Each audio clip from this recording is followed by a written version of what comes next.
நாங்கள் ஒரு புள்ளியை இன்னொரு புள்ளியோடு ஒப்பிடுகின்றோம். அல்ல உனக்கு இது அவனை விட வடிவாச்சு, அதுவும் சுயகணிப்பை குறைக்கும். மோட்டார் சைக்கிள் கேட்டிருப்பினும் அது கிடைக்கலன்னு அந்த குறிப்பிட்ட வயதில் இளைஞர்கள் தவறான முடிவெடுத்தல். இது சிறியவர்கள் 13-12 வயதுக்கு இடைப்பட்ட பிள்ளைகள் கூட இப்படியான முடிவெடுத்தல் சார்ந்த விஷயங்கள். அந்த பிள்ளை தன்னை சுறுசுறுப்பான பிள்ளையா இருக்குது, அதான பிள்ளைக்கு ஒரு பாதிப்பான விடயங்கள் நடக்கல, இப்போ விழுந்தெலும்புது, காயப்படுகுது. குளப்படி என்று சொல்கின்ற அந்த விஷயமும் இப்போ நீங்கள் சொன்ன மாதிரி ஒரு பிள்ளை ஹைப்பர் ஆக்டிவிட்டியாக இருக்குதுன்னு சொல்லி சொன்னால் அதை எப்படி நாங்கள் வேறுபடுத்தி காண்றது? அந்த பிள்ளை கொஞ்சம் ஆக்டிவாக இருக்கிற பிள்ளையா? அதில் மிக முக்கியமானது பிள்ளை தன்னை பற்றின கணிப்பே அதிகரிக்கும். பிள்ளைக்கு தான் பெறுமதியானவன், தன்னுடைய செயற்பாடுகளை சமூகம் அங்கீகரித்து பெற்றோர் விரும்பினம்.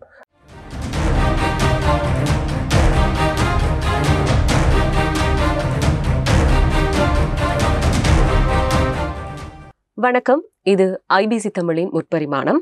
முப்பரிமாணம் நிகழ்ச்சியிலே இன்றைய தினமும் சமூகம் சார்ந்த ஒரு விடயத்தை பற்றி பேச போகின்றோம். மிக முக்கியமான ஒரு விடயம், எங்களுடைய எதிர்கால சந்ததியினர் பற்றின ஒரு விடயமாக இன்றைய முப்பரிமாணம் நிகழ்ச்சி அமைய போகிறது. இன்னைக்கு நாங்கள் கேள்விப்படுகின்ற விஷயங்கள், சிறு வயதிலேயே தவறான முடிவெடுத்தல் சார்ந்த விடயங்கள் கேள்விப்படுவோம். அண்மைய நாட்களில் கூட இது சார்ந்த செய்திகள் வந்திருந்தது. ஏதாவது ஒரு பொருளை வாங்கி தரவில்லை, இல்லாட்டில் கேட்ட உடனே சிலது கிடைக்கவில்லை. இப்போ மோட்டார் சைக்கிள் கேட்டிருப்பினும் அது கிடைக்கலன்னு அந்த குறிப்பிட்ட வயதில் இளைஞர்கள் தவறான முடிவெடுத்தல். இது சிறியவர்கள் 13-12 வயதுக்கு இடைப்பட்ட பிள்ளைகள் கூட இப்படியான முடிவெடுத்தல் சார்ந்த விஷயங்கள் சமூகத்தில் ஒரு பிரச்சனையாக இருக்கிறது. வீட்டில் எப்படி அந்த பிள்ளைகளை கையாள வேண்டும், சமூகத்தில் அவர்களை எப்படியாக நாங்கள் உருவாக்க வேண்டும், வளர்த்தெடுக்க வேண்டும் என்ற பல்வேறு விஷயங்களை பற்றி இன்றைய முப்பரிமாணம் நிகழ்ச்சியிலே பேச போகிறோம். எங்களோடு இன்றைய முப்பரிமாணம் நிகழ்ச்சியிலே இணைந்திருக்கிறார் உள வைத்திய நிபுணர் டாக்டர் சிவதாஸ் அவர்கள். வணக்கம் டாக்டர். வணக்கம்.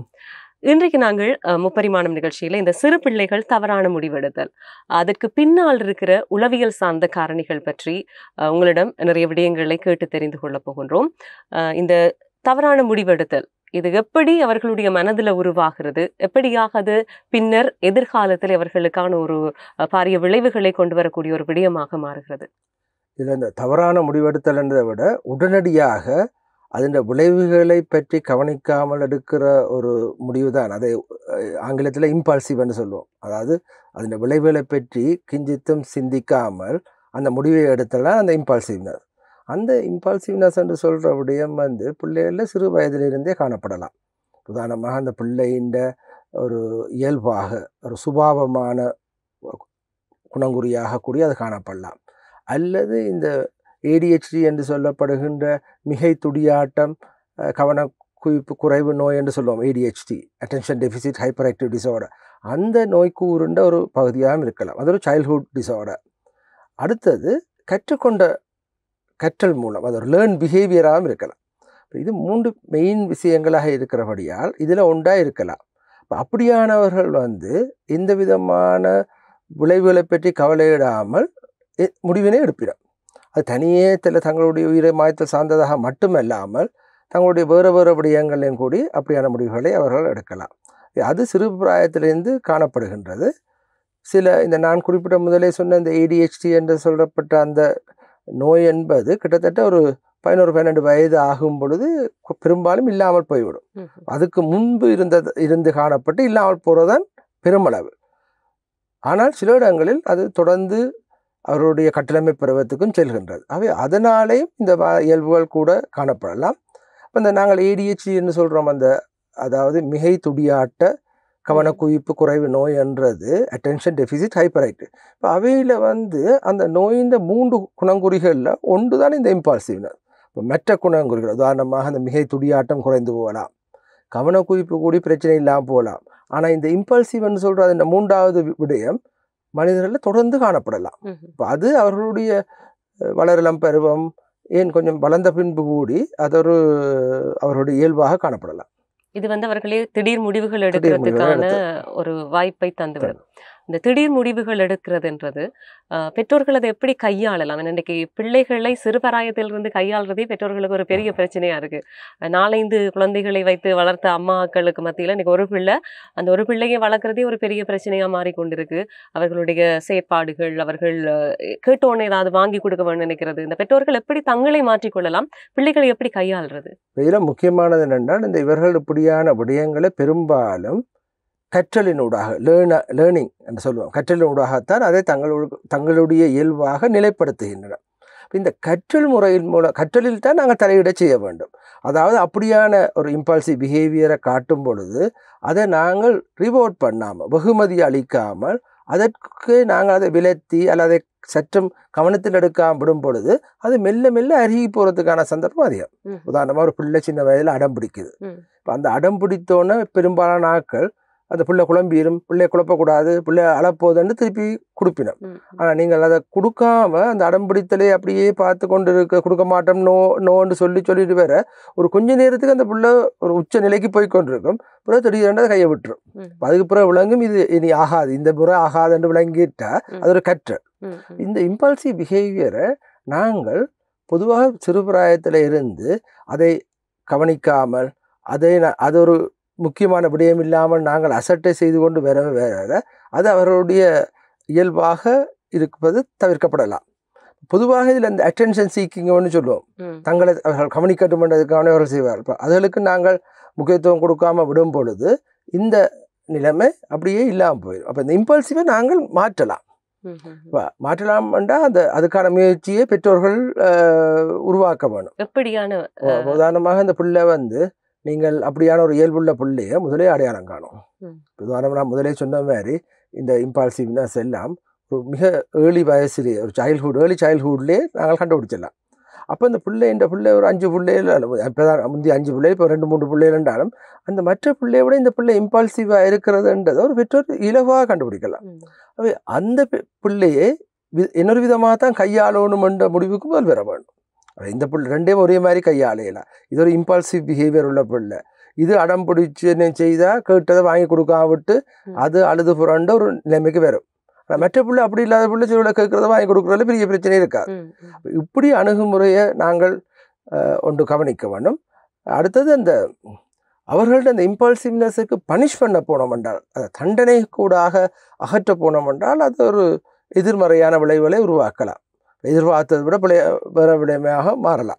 இதில் தண்டனை என்றதை விட அதை மீள வலியுறுத்துறதை நிப்பாட்டுறோம். அதாவது சொல்லுவோம் அந்த ரீஎன்ஃபோர்ஸ்மெண்ட், பாசிட்டிவ் ரீஎன்ஃபோர்ஸ்மெண்ட்டை நாங்கள் நிப்பாட்ட அந்த இயல்பு தன்னாலே அருகி போயிடும். அது ஒரு மிக முக்கியமான விடயம். பொதுவாக இந்த பெற்றோர்கள் பிள்ளைகளை ஒரு விதமான டிஸ்கிரிமினேஷன், வேறுபடுத்தி பார்க்கறது, அல்ல பிள்ளைகளை தண்டித்தல், இப்படியான விடயங்களினூடாக இது அதிகரிக்க காணப்படுகிறது. அதுகளே தவிர்க்க வேணும். உதாரணமாக ஒரு பிள்ளை, நீங்கள் அப்படியான ஒரு பிள்ளையை நீங்கள் புலி பண்ணுறீங்கன்னு வைப்போம். புலி பண்ணுறேன்ட்டு அதில் நடுக நக்கல் அடித்து ஒன்று இருக்குது. அது ஒரு கட்டத்தில் அது அப்படியே அதை செய்ய பார்க்கும். அப்படியான அந்த புலியிங் அதில் 2 பேருக்கு இடையில் டிஸ்கிரிமினேட் பண்ணி ஒன்று வேறுபடுத்தி ஒப்பிட்டு பார்க்கறது அல்லது சீண்டி கொண்டிருக்கிறது, இந்த விடயங்களை சீண்டி அப்போ சில பெற்றோர்கள்லேருந்து சகோதரர்களுக்கு அது சீண்டினா இப்படி செய்வான், அப்போ அது ஒரு இன்பமாக இல்லை சந்தோஷமாக போயும் இது நிலைத்து நிற்கிறதுக்கு ஒரு காரணமாக அமைந்து விடுகிறது. அடுத்து பல பெற்றோர்கள் இது ஒரு சாதாரண விடயம், இது நோமல், இது பிள்ளையில் ஒரு பிரச்சனை இல்லைன்னு அதை மறுக்கிறது. ஒரு விதமான டினாயல் என்று சொல்லுவோம், ஒரு மறுதளிப்புலான் இருப்பினோம். இது ஒரு பிரச்சனைக்குரியது, இது பிறகு இப்படி வரலாம், இது பிறகு இந்த பிள்ளையில கணக்கான பிரச்சனையில கொண்டுவரும்ன்றதை பெற்றோர்கள் முதலே விளங்கி கொண்டு செயற்படுறது மிக முக்கியம். இப்போ பெற்றோர்கள் அது ஒரு டினாயல்ல அதை ஏற்றுக்கொள்ளாமல் அதை மறுதளித்துக்கொண்டு அப்படி இல்லை, இந்த பிள்ளை நல்ல கட்டிக்காரன், நல்ல துருதுருவண்டு இருக்கிறது அதை பாராட்டி கொண்டு தான் இருப்பிடும். ஆனால் இந்த துருதுருவோடு சேர்ந்த இந்த ADHD என்றது ஒரு பாரதூரமான விளைவுகளை வளரும் பருவத்தில் கொண்டு வர போகுது. அதை விளங்கி கொள்ளணும். அடுத்தது இப்போ டீச்சர்ஸ், இப்போ மொண்டசோரியில் இருந்தாலும் சரி டீச்சர்ஸ் கண்டுபிடிக்கலாம், ஸ்கூல்ஸில் வடிவாக டீச்சர்ஸ் கண்டுபிடிக்கலாம். அப் டு கிரேட் 5க்குள்ளே இந்த பிள்ளைங்க இயல்பு வடிவ வித்தியாசம் தெரியும். மற்றபடி என்றால் உள மருத்துவ சிகிச்சை பிரிவு, இப்போ சிறுவர் உள மருத்துவ பிரிவுகளில் நாங்கள் அதுக்கொண்டு ஒரு கேள்வி கொத்தொன்று இருக்குது. இப்போ அந்த கேள்வி கொத்தை கொடுத்தோம்னா அதில் சில கேள்விகளை தாயும் பூர்த்தி செய்ய வேணும், அதை நிரப்ப வேணும், டீச்சரும் நிரப்ப வேணும். அப்போ ரெண்டையும் நாங்கள் அனலைஸ் பண்ணி பார்த்தா இந்த பிள்ளைக்கு அந்த ஹைப்பர் ஆக்டிவிட்டி இருக்குது, அந்த இம்பால்சிவிட்டி இருக்குன்னு வந்துடும். இப்போ இது மூன்றும் எங்களுக்கு உதவும். இதை வெள்ளனவே கண்டுபிடிச்சு அதில் ஒரு தலையீடு செய்யணுமென்ற ஒரு முடிவு எடுக்கிறது நினைக்கிறேன் மிக முக்கியமானது. இப்ப நாங்கள் சின்ன பிள்ளைகள பார்த்து சொல்லுவோம். சில பிள்ளைகள குழப்படின்னு சொல்லுவோம். ஆனா, இப்ப வந்து குழப்படி என்று சொல்றத விட, அந்த பிள்ளை துருதுருண்டு இருக்குது அப்படின்னு சொல்றது தான் விரும்பினோம். ஏன்னா, குழப்படி என்று சொல்ற அந்த வார்த்தைய விரும்புறேல்ல. இந்த குழப்படி என்று சொல்கின்ற அந்த விஷயமும், இப்ப நீங்க சொன்ன மாரி ஒரு பிள்ளை ஹைப்பர் ஆக்டிவிட்டியா இருக்குதுன்னு சொல்லி சொன்னா, அத எப்படி நாங்க வேறுபடுத்தி காண்றது? அந்த பிள்ளை கொஞ்சம் ஆக்டிவா இருக்கிற பிள்ளையா? இல்லாட்டி அந்த பிள்ளை ஒரு குழப்படியான பிள்ளையான்றத எப்படி நாங்க வேறுபடுத்தி அறிறது? மனிதன்ல எல்லாத்துலயும் ஒரு நார்மல் வேரியேஷன் சொல்லுவோம். நார்மல் வேரியேஷன் இருக்கு. கலரை பார்த்தீங்கன்னா ஒரு ஆள் கருப்பா இருக்கும், ஒரு வெள்ளையா இருக்கும். ஆனா எல்லாமே அந்த நார்மல் வேரியேஷனுக்குள்ள இருக்கும். இப்போ ஒரு மாதிரி அல்லது ஒரு ஒரு பிக்மெண்டேஷன் வந்த கலர் இருக்கும். அல்ல அல்பினோன்னு சொல்லப்படுற வெள்ளை கலர்ன்றது அப்நார்மல். பட் நார்மல் ரேஞ்ச் இருக்குன்னு தானே. ஒரு பிள்ளைன்னு ஓரளவு அந்த பிள்ளை தன் சுறுசுறுப்பான பிள்ளையா இருக்குது. அதால பிள்ளைக்கு ஒரு பாதிப்பான விடயங்கள் நடக்கல. இப்போ விழுந்தெலும்புது, காயப்படுகுது, ஒரு மரத்துக்கு மேலேயோ அல்லது ஒரு கட்டிடத்துல மேலே ஏறி நிற்குது, ஓடுது, ஒரு சில்லு பூட்டி கொண்டு ஓடிக்கொண்டிருக்கும்னு சொல்லுவீங்க. நீங்க பெற்றோரோட காட்சிங்கன்னா அது சில்லு பூட்டின வழியாக நிற்குமாண்டு. அப்படின்றது கட்டாயம் அது அப்நார்மல் தான். ஆனா ஒரு பிள்ளை கொஞ்சம் மற்ற பிள்ளைகளும் பார்க்க கொஞ்சம் ஹைப்பர் ஆக்டிவாக இருக்குது. ஆனால் இந்த விதமான பாதிப்பையும் ஏற்படுத்தாமல் அந்த பிள்ளை இருக்குமென்றால் அதுபடி நாங்கள் வரி பண்ண தேவையில்லை. ஆனால் இது விழுந்தெலும்புது, காயப்படுத்துது, சில கட்டிடத்தில் ஏறுது, திடீரென்று ஆக்களை எதிர்பார்க்காமல் அடிக்குது, திருப்பி தாக்குது, அங்கே இது அசாதாரணம். மற்றபடி ஒரு ஹைப்பர் ஆக்டிவ் ஒரு கொஞ்சம் ஆக்டிவாக இருக்கிற பிள்ளை அசாதாரணம் இல்லை.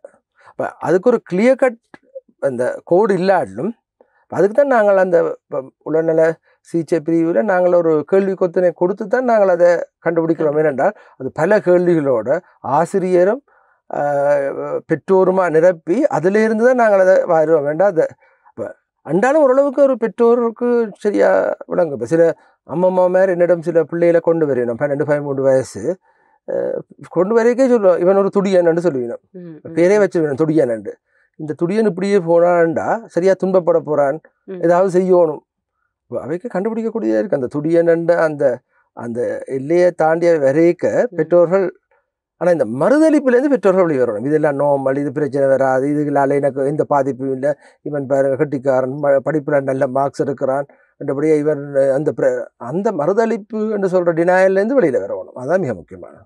என்னன்னா ஒரு பிள்ளை சுறுசுறுப்பா இருக்கு, இல்லாட்டி கொஞ்சம் ஆக்டிவா இருக்கு அப்படின்னு சொன்னோன்னா, நாங்கள் அந்த குழப்படி என்ற வார்த்தையை சொல்றது கொஞ்சம் இப்ப இருக்கிற பெற்றோர்கள் வந்து தாங்கினோம். ஏன்னா சுறுசுறுப்பா இருக்கிற பிள்ளை தான், பிள்ளையண்டா குழப்படி செய்யத்தானே வேணும் என்ற ஒரு வார்த்தையை கொண்டு வருவினோம். பிள்ளையண்டா அப்படித்தான் இருக்கணும், சும்மா இருந்தால் அது பொம்மை என்ற மாதிரி கொண்டு வந்துருவினோம். ஆனா அதுக்கு பின்னால் இருக்கிற அந்த உளவியல் சார்ந்த காரணங்கள் கண்டறியப்பட வேண்டியதா இருக்கு. இன்னொரு விஷயம், ஒரு பிள்ளையை நாங்க சிறு வயதுல இருந்து எப்படி ஒரு தைரியமான பிள்ளையா, ஒரு மன உறுதியுடைய பிள்ளையா வளர்த்தெடுக்கலாம். இப்போ மிக முக்கியமானது பிள்ளை தன்னை பற்றின கணிப்பே அதிகரிக்கும். பிள்ளைக்கு தான் பெறுமதியானவன், தன்னுடைய செயற்பாடுகளை சமூகம் அங்கீகரித்து பெற்றோர் விரும்பினம், நான் இந்த உலகத்துக்கு வந்தது பெரியோசனமான விடயத்தை நாங்கள் அவர் பிள்ளைக்கு உருவாக்கும்.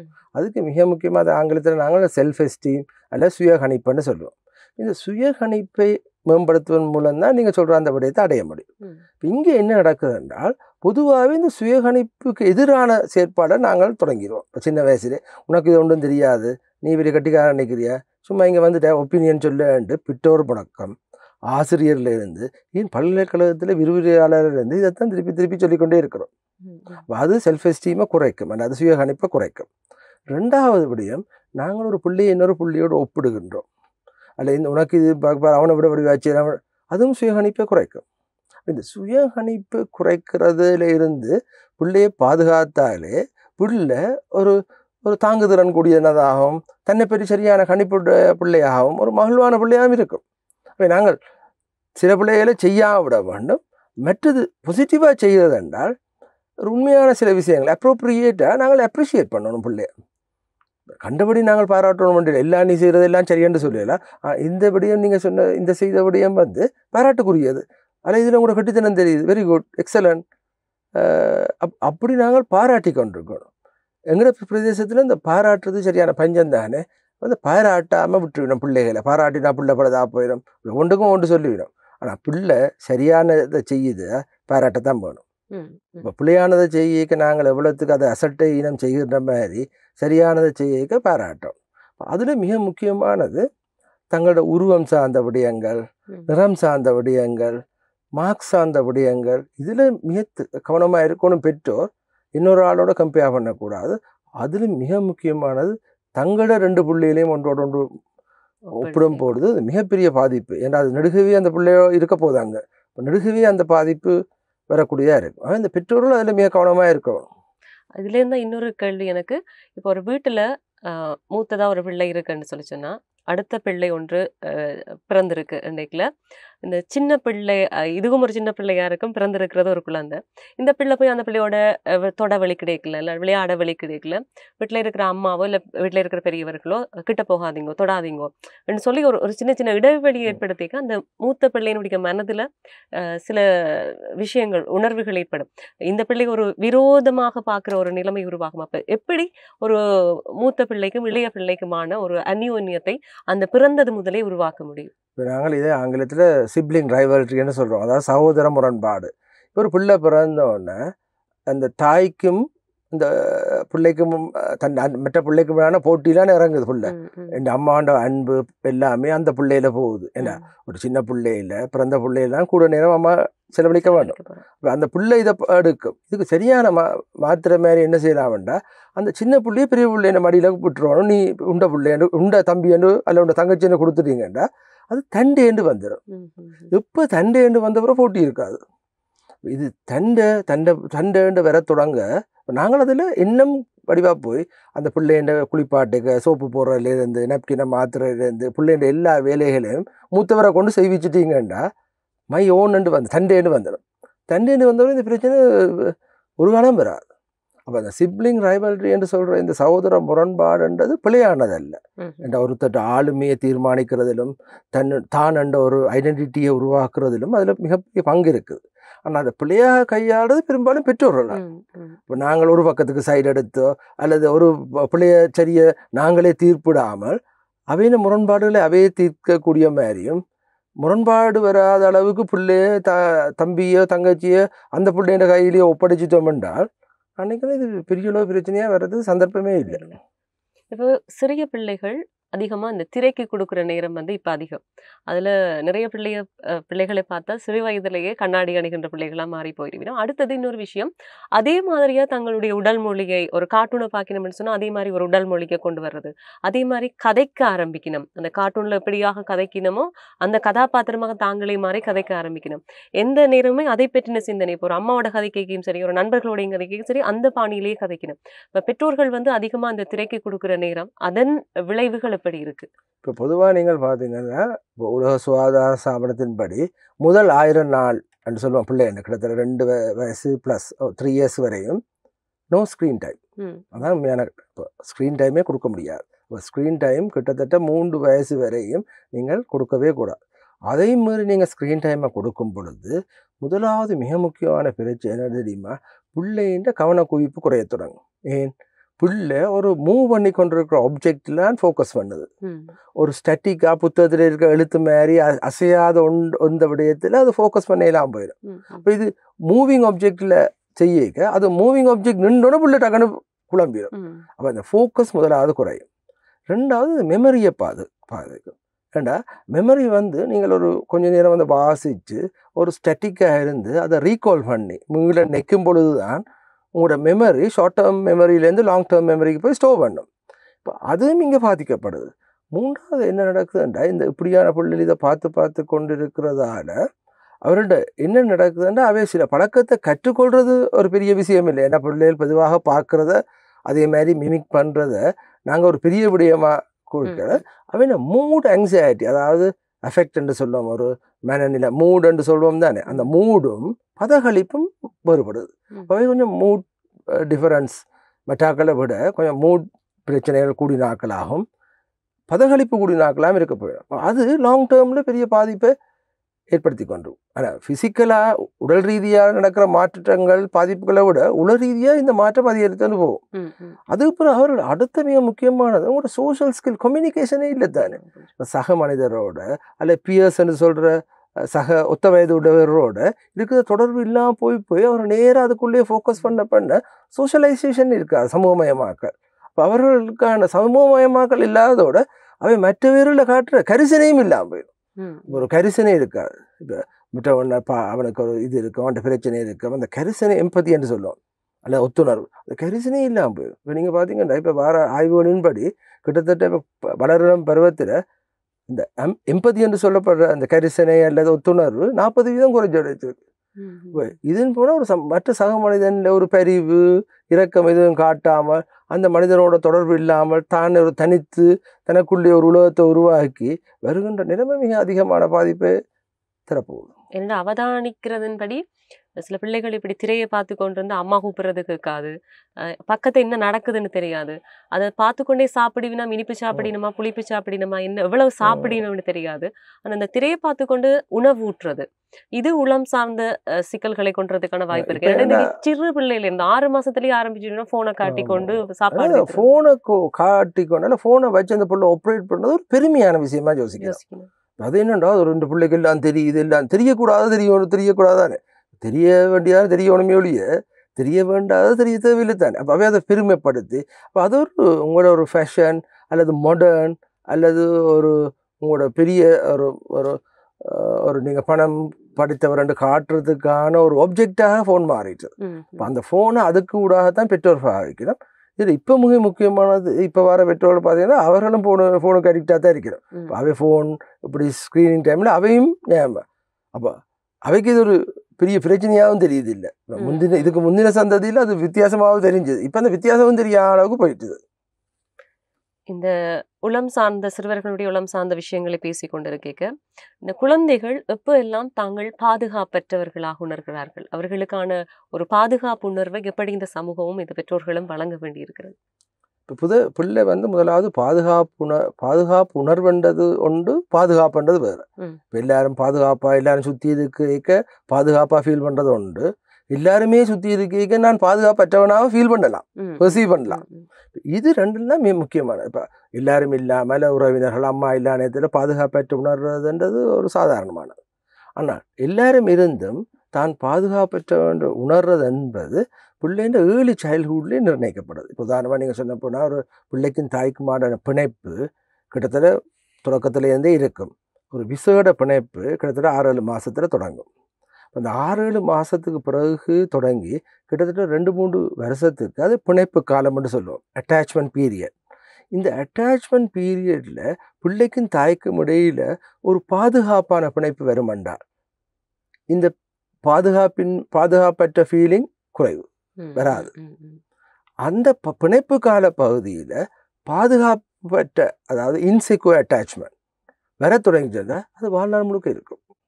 இந்த attachment period is more important இந்த முதல் 5 வயசுக்குள்ள. அப்போ கிட்டத்தட்ட பார்த்தீங்கன்னா என்னென்னு கண்டுபிடிக்கலாம்னா பிள்ளையை நீங்கள் அம்மாட்ட இருந்து பிரிக்க பிள்ளை பதகளிப்புக்கு உட்படுறது கிட்டத்தட்ட 6-7 மாதம் பிறகுதான். நீங்கள் 6-7 மாதத்துக்கு முதல் வரையும் பிள்ளையை கொண்டு திரியலாம், பிள்ளையும் அழாது, அம்மாவும் பிரச்சனை இல்லை. 7 மாதத்துக்கு பிறகு நீங்கள் பிள்ளையை தூக்க தொடங்கினா பிள்ளை அம்மாவை விட்டு பிரிஞ்சோன்னா குழம்ப தொடங்கும். இந்த குழம்புறதை சொல்லுவோம் செப்பரேஷன் ஆங்ஸைட்டின்னு, பிரிவு பதகளிப்பு. இந்த பிரிவு பதகளிப்பு இருக்கு மட்டும் அட்டாச்மெண்ட் பீரியட் தான். ஒரு கட்டத்தில் ஒரு 3 வயசு வரைக்கும் நீங்கள் அம்மாட்ட இருந்து பிரித்தா அது பிள்ளை குழம்பாது. அப்போ இந்த அட்டாச்மெண்ட் ஃபுல்ஃபில் ஆகிடுது. அப்படி இல்லாட்டி அம்மாட்ட இருந்து பிரித்தா அந்த பிள்ளை குழம்பி கொண்டு இருக்கும். நீங்கள் வடிவாக பார்க்கலாம், சில பிள்ளைல 1ஆம் வகுப்பு ஸ்கூலில் கொண்டு விட்ட பிறகு அம்மா வரமாட்டான்னு அழுது கொண்டே இருக்குங்க, அம்மா விட்டு பிரிஞ்சு இருக்க முடியாமல் இருக்கு. இது பாதுகாப்பற்ற பிணைப்பினால வந்தது. இப்போ அவை எந்த சந்தர்ப்பத்திலும் எல்லாரும் இருக்கக்கூடியதாகவும் அவை பாதுகாப்பற்றதாகத்தான் வருவேன். அது ஒரு மிக முக்கியமானது இந்த அட்டாச்மெண்ட். சின்ன பிள்ளைகளை எதுக்கு எடுத்தாலும் பயப்படுத்தி வளர்க்குற ஒரு விஷயம் இருக்கு. இப்போ பயப்படுத்தி வளர்க்கணும்னு ஒரு சாரார் சொல்லுவினம், இன்னொரு சாரார் சொல்லுவினம் பிள்ளைய பயப்படுத்தக்கூடாது, எதுக்கு எடுத்தாலும் அங்கே போகாது இங்கே போகாது, அங்கே போனால் உம்மாண்டி நிற்கிதுன்னெல்லாம் சொல்கிறதுல ஆரம்பித்து அந்த சின்ன விஷயத்துக்கெல்லாம் பிள்ளை பயந்த பிள்ளையாகவே இருக்கும். ஒரு இருட்டுக்குள்ளே போகிறதுக்கு பயப்படும், பூட்டி இருந்தால் அது கதவை திறந்து உள்ளுக்கு போகிறதுக்கு பயப்படும். இது கூட ஒரு உளம் சார்ந்த பிரச்சனையை உருவாக்குறதுக்கான வாய்ப்புகள் இருக்கு. பயப்படுத்தலுக்கு பின்னால் ஒரு அதிகார வேட்கை தானே இருக்குது. பயப்படுத்துகிற பிள்ளையை கண்ட்ரோலுக்கு வச்சுக்கிறது. அப்போ அந்த பிள்ளையை கண்ட்ரோலுக்கு வச்சுக்கிறதுக்காக வேண்டி பயப்படுத்தி அந்த பிள்ளைக்கு ஒரு ஒரு எதிர்மறையான விளைவுகளை கொண்டு வந்துடும். அப்போ எல்லாத்தையும் எடுத்தாலும் பயப்படும். அது ஒரு பதகளிப்பு, ஒன்றை இனிஷியேட் பண்ண முடியாமல் போயிடும், தொடக்க முடியாமல் போயிடும். இவே அதை பயப்படுது. இது காரணம் என்னென்னா வீடுகளில் அம்மா அப்பாண்ட கண்ட்ரோலில் பிள்ளைகள் இல்லை, பிள்ளைகள கண்ட்ரோலில் அம்மா அப்பா இருக்கிறான். அப்போ அம்மா அப்பாவுக்கு எப்படியோ இந்த ஒரு அதிகார வேட்கை வந்து தான் தெரியுது, எப்படியோ இந்த பிள்ளையை கண்ட்ரோல் பண்ணணும். ஒரே ஒரு வழி இந்த பயப்படுத்தல், அதாவது ஒரு அந்த ஒரு பிள்ளைக்கு ஒரு பயங்கள் சார்ந்து அல்லது உலகம் சார்ந்து பயம் சார்ந்த விடயம் தெரியும் வரையும் அவைய பயப்படுத்துறது நல்ல ஈஸி. பயப்படுத்தி இப்போ சாப்பாடு திட்டத்துக்கும் பயப்படுத்துறது, எல்லாத்தையும் பயப்படுத்தினா அப்போ இந்த பிள்ளைங்க உலகம் வந்து பதகளிப்பால் சுருங்கி போயிடும். இப்போ பதகளிப்புன்ற பிரச்சனையை என்ன சொல்லுங்க அப்போ நீங்கள் எல்லா இடமும் சுற்றி தீர்றது உங்களோட உலகம் விரிஞ்சு காணப்படும், பதகளிப்பு இல்லாத போடு எல்லாத்துக்கும் பயப்படுத்துறீங்கன்னா உலகம் சுருங்கி கொண்டு வந்து சேர்ந்துடும். அப்போ அவன் உலகம் சுருங்கிடும். அப்போ அதனால தான் இந்த பயப்படுத்தல் என்பது ஒரு மிகப்பெரிய உளவியல் பாதிப்பை தரக்கூடியது. ஒரு குழந்தை பருவத்திலிருந்து அவர்கள் ஒரு சிறுவர்களாக வருகின்ற நேரத்தில் ஒரு பாடசாலையில் ஏற்படுற பிரச்சனையோ இல்லாட்டி வீதியில் ஏற்படுற பிரச்சனையோ குடும்பத்துக்குள்ளேயே சில பிரச்சனைகள் அந்த பிள்ளைகளுக்கு இருக்கலாம். சில வேளை இதை வீட்டை சொன்னால் அப்பா ஏதாவது சொல்லிடுவார், அம்மா ஏதாவது சொல்லிடுவார், இல்லாட்டி வெளியில் டீச்சருக்கு சொல்ல பயம். எப்படி அந்த பிள்ளைய ஒரு பிரச்சனையை வந்து பெற்றோர்களுக்கு சொல்கிற அளவுக்கான ஒரு தைரியத்தோடு வளர்க்கிறது? இதுக்கு முக்கியமாக சொல்கிறாரு. இப்போ கட்டளமை பருவத்திலும் இந்த அட்டாச்மெண்ட் சொல்கிறப்படுற பிணைப்பை விட அந்த ஸ்பேஸ் ஃபார் உங்களோட நீங்கள் டிஸ்க்ளோஸ் பண்ணுற ஸ்பேஸ்ன்னு சொல்லுவாங்க. அந்த ஸ்பேஸ் தான் முக்கியம். அதாவது பயப்படாமல் எல்லா விஷயத்தையும் அம்மா அப்பாவுக்கு டிஸ்க்ளோஸ் பண்ணக்கூடிய மாதிரி அல்ல வெளிப்படுத்தக்கூடிய மாதிரி சின்ன வயசுலேருந்து வளர்க்குறதான் முக்கியம் என்று சொல்லினோம். இதை விட நீங்கள் 2 பேரும் ஃபிசிக்கலாகவோ இல்லை நெருக்கமாக இருக்கிறத விட பிள்ளையும் தாயோ தாப்படும். இப்போ நாங்கள் இதை என்ன செய்யணும்னா பிள்ளைன்ற செல்ஃப் எஸ்டீமை கூட்டணும். நீ ஒப்பீனியன் சொல்கிறதுக்கான ஸ்பேஸ் கொடுக்கணும் எல்லா விதத்திலும். நான் ஆர்டர் பண்ணி ஒரு இராணுவ கட்டமைப்பு மாதிரி ஆர்டரை கரி அவுட் பண்ணுற மாதிரி பிள்ளையை வளர்க்க முடியாது. அப்போ பிள்ளை தன்னுடைய கருத்துக்களை சொல்கிறதுக்கான ஸ்பேஸை சின்ன வயசுலேருந்து வளர்க்க தொடங்கணும். அடுத்தது எங்களுக்கு எதிரான விஷயங்களை சொல்கிறத நாங்கள் ஏற்கிற மனப்பான்மை கொண்டு வரணும். இந்த பிள்ளை டிஃப்ரெண்ட் ஒப்பீனியனை கொண்டுறதுக்கான ரைட்ஸ் இருக்குன்றது முக்கியம் தானே. அப்போ அந்த ரைட்ஸை பற்றி நாங்கள் பிள்ளைக்கு சொல்லி கொண்டிருக்கணும். அடுத்தது பிள்ளை நீங்கள் சொல்கிறத வடிவாக செவிமடுத்து அதுக்குரிய ஒரு கவனத்தை கொடுத்து அதுக்குரிய பரிகாரத்தை கொடுக்காம விட்டீங்கன்னாலும் பிள்ளை சொல்லாதானே. இது எல்லாமே சேர்ந்து தான் பிள்ளை ஓப்பன் பண்ண போகுது. ஆனால் உண்டு இப்போ நீங்கள் ஆகையும் நான் ஒரு பொய் சொல்கிற பிள்ளைன்னு சொல்ல மாட்டேன். ஏன்னா நீங்கள் பார்த்ததே அப்படியே வந்து சொல்கிறதுல எந்த கற்றலும் இல்லை தானே. பார்த்ததை சுற்றி வந்து மெருகூட்டி சொல்கிறேன்னு திறமையே இருக்குது, க்ரியேட்டிவ் இருக்குது. நாங்கள் ஒரு புள்ள பார்த்ததை அப்படியே வந்து சொல்கிறத பெரிய கட்டித்தரு. பொய் சொல்லக்கூடாதுன்றதை விட முக்கியமான என்னென்றால் அந்த பொய்யையும் சொல்றதுக்கான வழி என்றது கிடைக்கணும் தான் முக்கியம். இப்போ சில பிள்ளைகள் இப்போ ஒரு விஷயத்தை ஒன்று நடக்காத விஷயத்தை நடந்த மாதிரி சொல்லிவினம் உண்டு. சில விடயத்தை பெற்றோர்களுக்கு மறைக்க பார்ப்பினோம். இப்போ தண்ணி விளையாடுற பிள்ளைக்கு நாங்கள் அடிக்கடி இதை விளையாடாதேன்னு சொல்லிக்கல, தண்ணி விளையாடிட்டு வந்து அதை எப்படி அம்மாட்டையோ அப்பாட்டையோ மறைக்கலாம்னு பார்க்கும். இது கூட அந்த பிறகு பின்னுக்கு பெரிய பிரச்சனையை கொண்டு வர விஷயமா மறைக்கிறதுக்கு காரணம் தண்டனை தானே. இப்போ தண்டனை மிக அதிகமாக இல்லாட்டி மறைக்காயினம் பெரும்பாலும். இப்போ தண்டனை ஒரு அதிகமாக இருக்குது. இப்போ தண்டனையை விட சிலர் வந்து அம்மா நான் இப்படி செய்து போட்டேன் அது பிள்ளைதான் சாரி என்று சொல்லக்கூடிய விடயத்தை கொண்டு வரணும். இப்போ நீங்கள் ஒரு முந்தியெல்லாம் விளையாட போகிற இடத்துல ஒரு பிள்ளைய இன்னொரு பிள்ளை அடித்தா தாய் தகப்பன்னு சொல்லிடணும் சாரி இல்லை சாரி சொல்லிட்டு வா பிள்ளைக்கு நோகும் தானே என்று சொல்ல. இப்போ என்ன சொல்லிடணும் இல்லை அது சின்ன பிள்ளைல இப்படி தான் செய்யுங்கன்னு சொல்லிடணும். அப்போ இதுலேருந்து தான் நாங்கள் பிள்ளைய விட தொடங்குறோம். இதில் வந்து அவைக்குரிய ஸ்பேஸ் இருக்கணும், அதை சொல்லக்கூடியதாக இருக்கணும், தாங்கள் புலவிடக்கூடியவர்கள் என்று தெரிய வேண்டும், அந்த பிள்ளையை தாங்கள் மற்றவற்றை சொல்லி தாங்கள் மன்னிப்பை கேட்க வேண்டும் என்று தெரிய வேணும். இப்போ இது எல்லாமே கற்றலானே, அவ்வளோத்தையும் கொண்டு வரணும். இப்போ நாங்கள் ஆரம்பத்தில் பேசின விடயத்துக்கே வரலாம்னு நினைக்கிறேன். இன்னொரு விடயம், இந்த பிள்ளைகள் திடீர் முடிவு எடுக்கிறது, அதன் பின்னரான தவறான முடிவுகளுக்கு செல்கிறது, இது பரம்பரை சார்ந்த அழகுகளும் இதற்குள்ளே செல்வாக்கு செலுத்துமா? நான் சொன்ன ADHD என்று சொல்லப்படுற விடயமும் இம்பால்சிவ்னஸிலும் பரம்பரை பெருமளவுக்கு இருக்குது. ஆனால் 100க்கு 100% பரம்பரைன்னு சொல்ல முடியாது. ஆனால் ஓரளவுக்கு கணிசமான அளவு பரம்பரை காரணமாக அமைகின்றது. அந்த ADHD பிள்ளைன்ற அப்பாவோ அம்மா ADHDயாக இருக்கிறதுக்கான சான்ஸ் இருக்குது. அது ஒரு காரணம். ஆனால் எல்லா பரம்பரைக்குரிய விடயங்களும் நீடித்து இருக்க வேணுமென்று இல்லை தானே. உங்களோட கற்றலினூடாக மாறுபடும். அல்லாட்டி சந்ததிக்கு சந்ததி வேறுபட முடியாது. அப்போ இந்த கற்றல் என்ற விடயம் தான் மிக முக்கியமானது. இப்போ தன்னுடைய இந்த பழக்க வழக்கத்துக்கு ஏற்படுற கற்றல் எப்படியானதுன்னு தான் பார்க்கணும். இப்போ கற்றலுக்கு ஊடாக நாங்கள் மாறிக்கொண்டு தான் இருப்போம். இப்போ இருக்கிற இளம் பெற்றோருக்கு ஒரு உளவியல் நிபுணர் என்ற அடிப்படையில், சிறுவர்கள் சார்ந்த உளம் சார்ந்த விடயங்கள் அதிகமாக ஈடுபடுகின்றவர் என்ற அடிப்படையில் ஒரு அறிவுரையாக இந்த விடயத்தை சொல்ல விளைகிறீர்கள்? முக்கியமாக சொல்லணும், குழந்தமை சைல்ட்ஹுட் இருக்குல்ல, குழந்தமையை குழப்பாதீங்க. ஏன்னா குழந்தமை ஒரு நாளும் கிடைக்காது. இந்த குழந்தமை என்று சொல்கிறோம் தானே, அதை பாதுகாக்கணும். அந்த குழந்தமையோட உன்னதத்தை பாதுகாக்கணும். அந்த குழந்தமையை பிள்ளை அனுபவிக்கிறதுக்கு நாங்கள் விடுவோம். அதுதான் மிக முக்கியமானது. அதுலேருந்து தொடங்குவோம். அடுத்தது எல்லாத்தையுமே நீங்கள் உங்களோட கண்ணோட்டத்தோட உங்களோட நிலைமைக்குள்ள பார்க்காம பிள்ளைங்க கண்ணோட்டத்துக்கு கூட பார்க்க தொடங்கணும். பிள்ளைங்க கண்ணோட்டத்துக்காக பார்க்கணும். பட் தேவையற்ற விஷயத்தில் பிள்ளைக்கு நாங்கள் வழிகாட்ட தேவையில்லை. அது நேச்சுரலாகவே கற்றுக்கொள்கிற இயல்பு பிரெயின் கொண்டு இருக்கு தானே. ஒரு பிள்ளை ஒரு இடத்துல கற்று கொண்டு வரும்.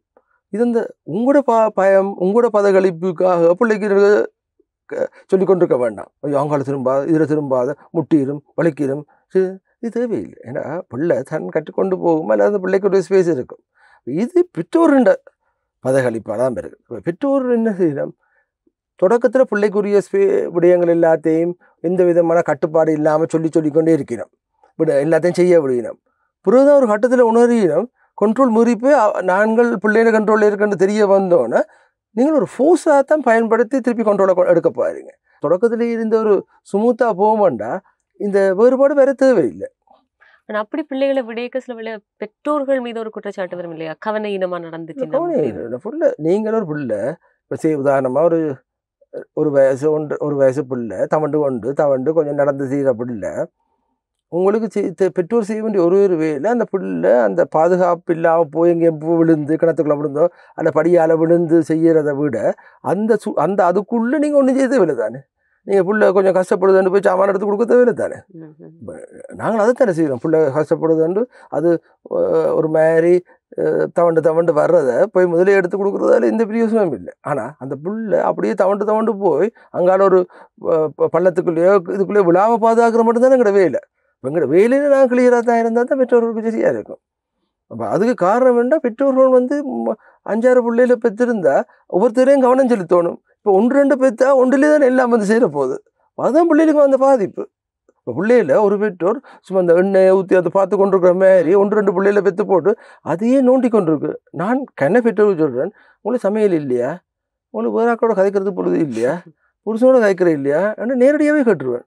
ஏன்னா பிள்ளைல அவலத்துக்கு போய் மினக்கெடுத்தி கொண்டிருக்க தேவையில்லை தானே. பிள்ளை இயல்பாக வளரும். நான் பொதுவாக சொல்கிறது அடலசன்ஸ் ஆனோட அதுக்கு ஒரு ரூமையும் கொடுத்து ஒரு கதிரை மேசியை கொடுத்து போட்டு விட்டுருவோனும். அவை பிற தங்களுக்குள்ள சில விடயங்களை அடுத்தது ஒரு பெற்றோர் தன்னில் எவ்வளோ நம்பிக்கை வச்சிருக்க அந்த விளிமையை அந்த நம்பிக்கையை வச்சிருக்கிற விடயத்தை அவர்களுக்கு தெரியப்படுத்த தரணும். இப்போ பிள்ளைகள் சில பேர் சொல்லுவோம், என்னால் ஒன்றும் செய்யலாம், என் அப்பா இவ்வளோ நம்பிக்கை வச்சுக்க, அதை உணர பண்ணணுமையோடைய அதை ஃபோர்ஸ்ஃபுல்லாக கொண்டு வர இயலாது இல்லைங்க. இப்போ அதை மெல்ல கொண்டு வந்து கூட தலையிடாமல் இருந்தாலே இந்த புதிய பெரிய விஷயம் சரி வரும் போல இருக்குது. அது தேவையில்லாத தலையிட்டு மார்க்ஸை கேட்டு படிப்பிக்க போய் அதுக்கு வழி நடத்த போய் சின்ன விஷயங்களில் போய் நச்சரித்து கொண்டு இருக்கிறத நுப்பாட்டினாலே ஞாபகம் விட நல்லா வந்துடும். அப்போ ஒட்டுமொத்தமாக பெற்றோர்கள் தான் இந்த பிள்ளைகளுடைய குழந்தை பருவத்தை குழப்புகின்றவர்களாக இருக்கிறார்கள். இப்போ அண்மையில் ஆய்வொன்று சொல்லுது, நீங்கள் பிள்ளைகள் வன்முறைக்கு உட்படுறதுல மிக முக்கியமானது பேரண்டிங். நீங்கள் பேரண்டிங் இன்டர்வென்ஷனை செய்தால் சிறுவர் சார்ந்த வன்முறையே குறைக்கலாம்னு வந்திருக்கு. இப்போ அதில் என்ன காரணம்டா பெற்றோர்கள் மிக முக்கியமான ரோல் எடுக்கணுமெண்டு. அது மிக முக்கியம். நிறைய விடயங்கள் எங்களோடு பகிர்ந்திருந்தீர்கள். சிறுவர்கள் குழந்தைகளுடைய உளம் சார்ந்த விடயங்கள். ஏனென்றால் இன்றைக்கு சிறுவர்களுடைய உளக்காரணிகள் தொடர்ச்சியாக வீட்டில் இருக்கிற சூழல், அவர்கள் சமூகத்தில் பல்வேறுபட்ட நபர்களோடு பழகுகிறார்கள், பாடசாலைக்கு போகிறார்கள், எல்லா இடத்துலையும் வேறுபட்ட நபர்களோடு பழக ஆரம்பிக்கின்ற நேரத்திலே வீட்டில் நாங்கள் என்ன விஷயத்த சொல்லிக் கொடுக்குறோம், வீட்டில் நாங்கள் எப்படி நடந்து கொள்கிறோம், அந்த ஒரு பிரதிபலிப்பு வெளியிலையும் இருக்கும். எனவே அவர்களுடைய உளம் சார்ந்த விஷயம், எப்படி அவர்கள் ஒரு திடீர் முடிவினை எடுக்கிறார்கள், அந்த திடீர் முடிவு எப்படி ஒரு தவறான முடிவெடுத்தலாக மாறுகிறது என்று பல்வேறு விஷயங்கள் இன்றைக்கு எங்களோடு டாக்டர் பகிர்ந்திருந்தார். எனவே நன்றிகளை சொல்லிக்கொள்கிறோம். உங்களுடைய பொன்னான நேரத்தை எங்களுக்காக ஒதுக்கி இருந்தமைக்கு. சிறுவர்கள் எதிர்கால சந்ததியினர், அவர்களை சிறப்பாக வளர்க்க வேண்டியது ஒவ்வொரு பெற்றோருடைய கடமையாக இருக்கிறது. எனவே டாக்டர் சொன்ன மாதிரி பெற்றோர்கள் நீங்கள் உங்களுடைய அந்த பெற்றோர் என்கின்ற அந்த ரோலை சரியாக செய்தீர்களாக இருந்தால் பிள்ளைகள் தானாக தன்பாட்டிலேயே நல்ல சமுதாயமாக வளர்வார்கள், நல்ல ஒரு எதிர்கால சந்ததியை உருவாக்க முடியும். எனவே இன்றைய முப்பரிமாணம் நிகழ்ச்சியில் இணைந்திருந்தமைக்கு நன்றிகளை கூறிக்கொண்டு விடைபெற்றுக் கொள்கிறோம். நன்றி.